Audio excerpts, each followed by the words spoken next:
Okay, so my name's John Cordy, and we all know that 2021 was the year of the waitlist, right? We had Nora DSP with their waitlists, and now we've got Fractal with the waitlist for the FM9. I think people were quite excited about the FM9 when it was announced. I certainly was one of those guys, and I think they're still on sort of day one of that waitlist. So production, I think, is going ahead. It's just that things are a little bit slow at the moment for obvious reasons. Now, at the time when the FM9 was announced, I kind of asked, is this going to kind of kill the Axe FX3 for a lot of people? Since then, the Axe FX3 has had quite a lot of significant updates that I don't know that we'll see coming to the FM series. Things like the ultra res cabs, or is it full res cabs? You know, these really long IRs that are starting to sort of be used a little bit, and maybe it's kind of break some kind of new territory. The pitch reverbs came to the Axe FX3 first, and then also we've seen announced that the Axe FX3 Turbo is an option now, which kind of leads me to conclude even further that there will be sort of a higher ceiling for the Axe FX3 and further updates for that. Whereas at the time when I made that initial video, the FM3 had just had some significant updates that brought it up to kind of block parity with the Axe FX3. Anyway, what I feel like might be happening though is there were a lot of folks doing this kind of setup, and I feel like maybe it's exactly those folks that are going to be going, okay, well, I'm an FM9 guy. I tried gigging like this and found that actually the FM3 was enough for me, especially once you started to use these hold toggle switches to full effect. And what I really like about the FM3 is that that's a really cool portable unit, built like a painter's drill, and yeah, really happy with that as a little unit. However, if I was a person who had bought an FM3 and FC6 and then saw the FM9 come out, and the FM9 is slightly smaller than those two, I think weighs about 2 kilos more than the FM3 by itself, but you have two XLR outs, out 1 and out 2, two sets of humbuster outputs, SPDIF in and out, you know, lots of inputs. What have we got? We've got an in, instrument in, and then a left and right in, and in 2 and 3. We've got loads more inputs basically, and then the other cool thing is basically you've got double the power of the FM3, and when you go down to a block level, it doesn't always translate as double the power, but you've got the ability to do dual amps, and this is the first time that Fractal made that possible in a floor modeler. So once people are able to get their hands on it, I feel like a lot of people might go for the FM9 over the FM3, because they want that extra kind of headroom to build bigger presets. They want the idea of stereo amps. So for a lot of people, I think yes, the FM9 might be the way to go. Price wise at the moment the FM3 is only $1,000 though, and I still think that the FM3 is kind of the gateway into Fractal for a lot of folks. So for me, I'd never played a Fractal product until I bought an FM3. You know, the reason I wanted to try that is because obviously people are very high on the Fractal stuff, and I thought, well, let's try that then. I think the issue if you go further back than the FM3 to like the Axe FX2 or the Axe 8, you start to come up against a fairly dated kind of menu system by today's standards, whereas the FM3, Axe FX3 and now the FM9, the UI has been really improved based on my experience with an Axe 8. And I think if you do go to an Axe 8 or an Axe FX2, even though the sounds are great, I do think it can be a little bit tricky to edit on the device itself, so you'd probably be ending up using Axe Edit or something like that. So let's just jump in and build a preset, I think. So no, I don't think they've killed the Axe FX3 with the FM9, but I think for a significant portion of the FM3 users who also use the FC6, I think the FM9 would have been their preferred choice. Let me know if you're still an FM3 person or are going to continue to use an FM3 or thinking about buying one. and your reasons for doing so in the comments. I think that would be useful for people to read other people's reasoning. Me personally, I really like the FM3's kind of small footprint, so I think I might continue to go down that route, especially for live playing where I'm not really doing much in the way of like stereo amps or anything, and it's useful to have something really small that I can just take in the car, and you know, you could take that on a fly gig or something like that, whereas this is just a touch more bulky. I guess that could still, I think, go in a bag for most kind of scenarios and doesn't weigh loads, so also an option, I think. Anyway, let's build a preset. Okay, so an empty preset starts off like this. So we click layout and then start the grid here, and if I just press enter, and I'm gonna kind of just put it all along the way to here and then set up an out 1, and then at this end here we need an in 1. So now we should get signal. You can hear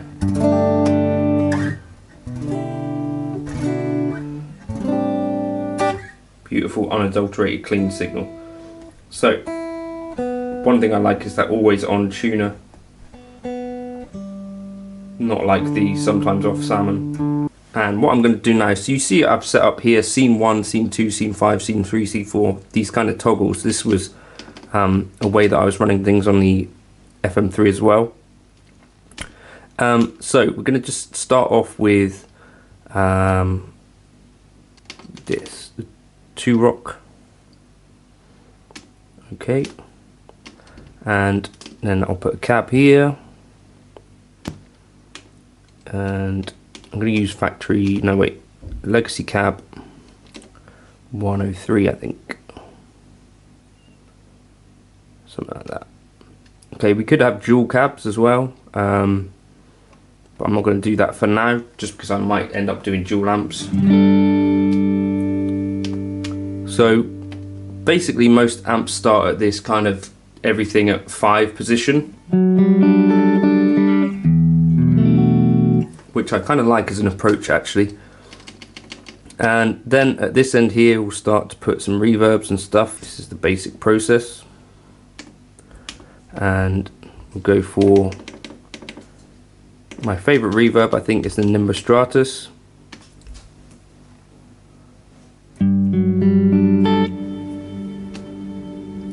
Just a beautiful thing, and maybe we'll set up a parallel delay as well. And we'll go with stereo memory man.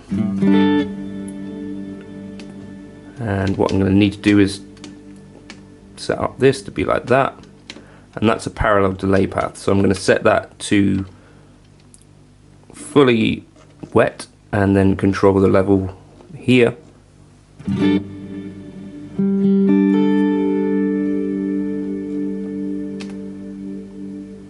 Right, let's start storing this, and we'll call it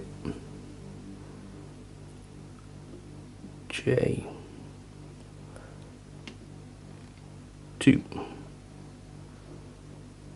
and then just delete those 2 bits. The only thing that does take a while on this sort of thing is naming presets and stuff.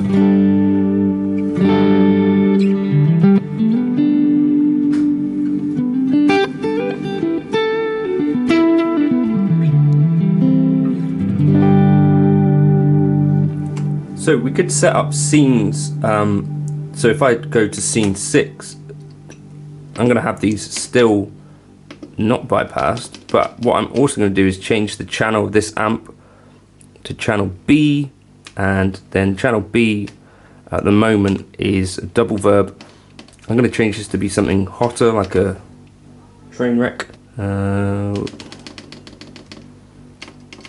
here. Hello Norma. There's a sausage dog. So we'll go for the train wreck express, and then again everything at 5 is going to be kind of generally default-ish. Drive theirs at 6.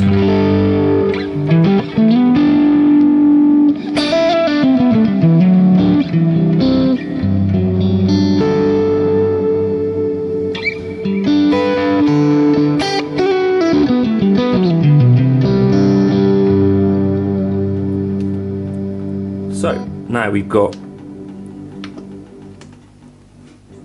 the ability to toggle between scene 6 and 1. So scene 1 is that 2 rock. Scene 6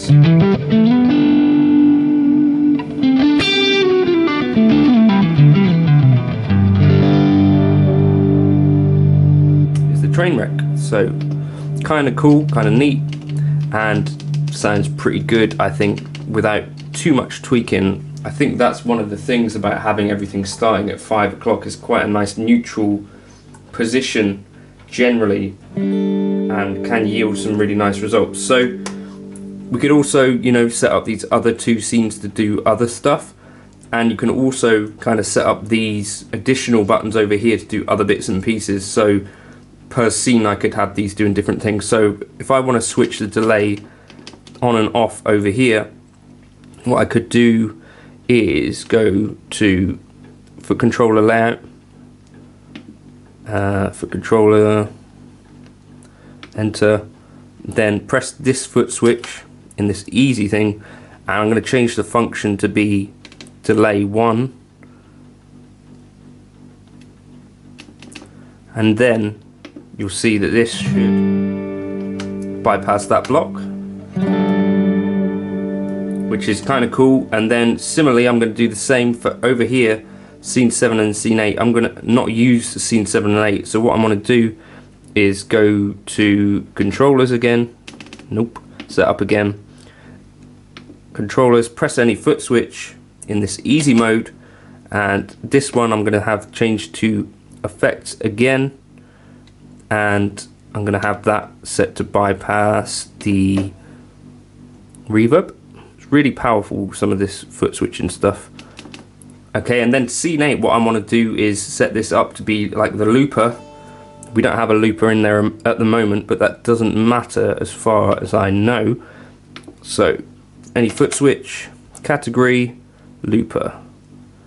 Oh, I could change it to looper layout. So if we go select layout, I think the looper layout is 8. I need to check that. No. Oh, you see it over here. It shows you what the layout will be. So layout 5 is looper, you can see there. Okay, so now this specific preset has a slightly different layout to others, and I can chuck in a looper,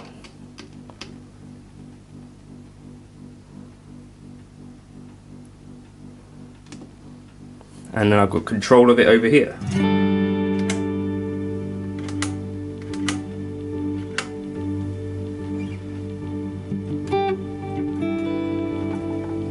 And then I can exit the looper and,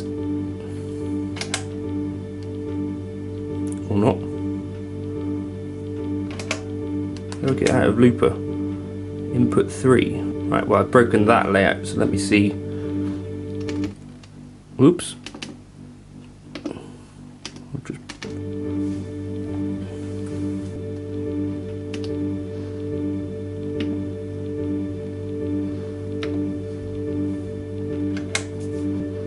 So that's set to do weird stuff. So what I want it to do is go back to scene, no not scene, layout,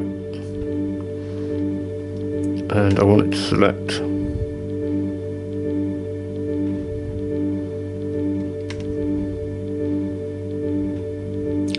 my normal, this one, I think. Yeah, so now you can see when I go to looper, I get this, and then I can go back to scenes from looper.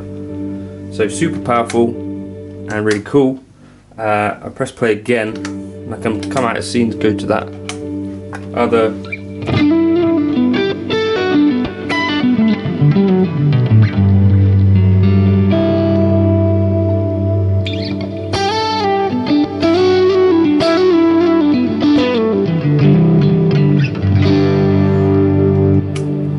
Go between the train wreck and the 2 rock.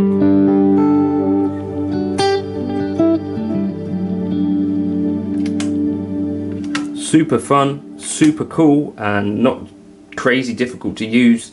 a real improvement on some of the old stuff. Then, you know, what can you actually add in block-wise? You can add in another amp. Here we go. And another cab. We can add in... How many drives? Let's go with this. Drive 2. Oop. Drive 3. What can we do delay wise? We've probably got a bunch more delay blocks that we can add. 2 more, I think. Oh, we can add another reverb block as well. What else can we do? We could add some modulation, a phaser, pitch block, a plex delay maybe, and maybe then we'd start to get to a situation where, well, we had a chorus block. Now we're starting to creep up on the DSP, but you can see, you know, you can add a lot of stuff in there, and obviously each of those you can have different settings and scenes on per scene. So really, really powerful.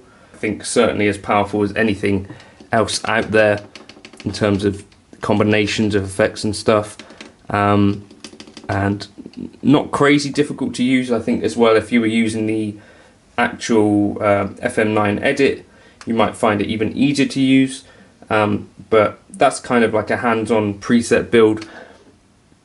I'll delete each of these because obviously they weren't doing anything. So I think even if you're creating pretty simple presets like this, I think there's still an argument for the FM9 being super useful for you in terms of having fully customizable foot switch layouts, and, you know, putting together a thing which is like the FM3, you know, where I can toggle between 6 scenes, but then also on this side I've got full control of a looper potentially if I want it. I think that's super powerful, and definitely worth considering if you were considering going down the FM3 and FC6 route. I think also it's nice to know that basically you could probably build most presets that you could imagine, you know, like the sort of thing that I've put together, this sort of thing, you know, where you got 2 reverbs and stuff going on like that.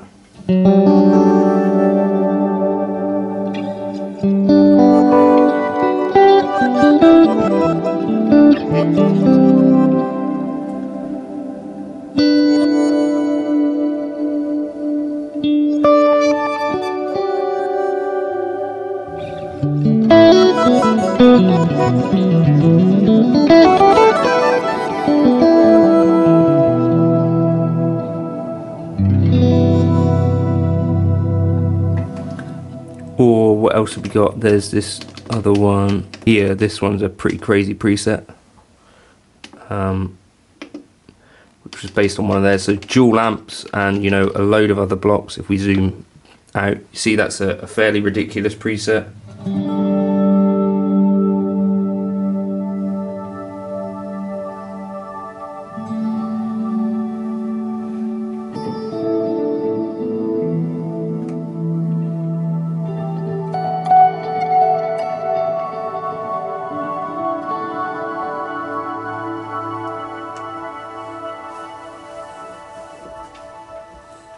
So in short, I think once you can get your hands on one of these, it might very well be worth a look for you, especially if you're an FM3, FC6 person, or you're considering getting that. Maybe you think, maybe I'll wait.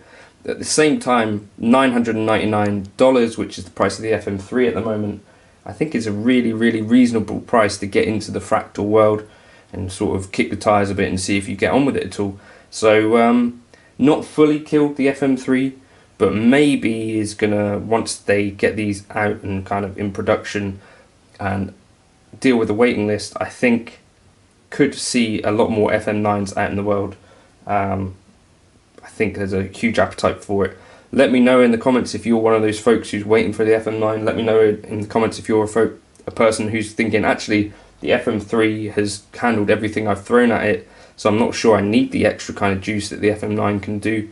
That's also interesting, I think, for people to read and stuff. So catch you in another video soon. Thanks to Fractal G66, sorry, for the loan of the FM9, and that's just like a little bit of what it's like to build on that device. Cheers.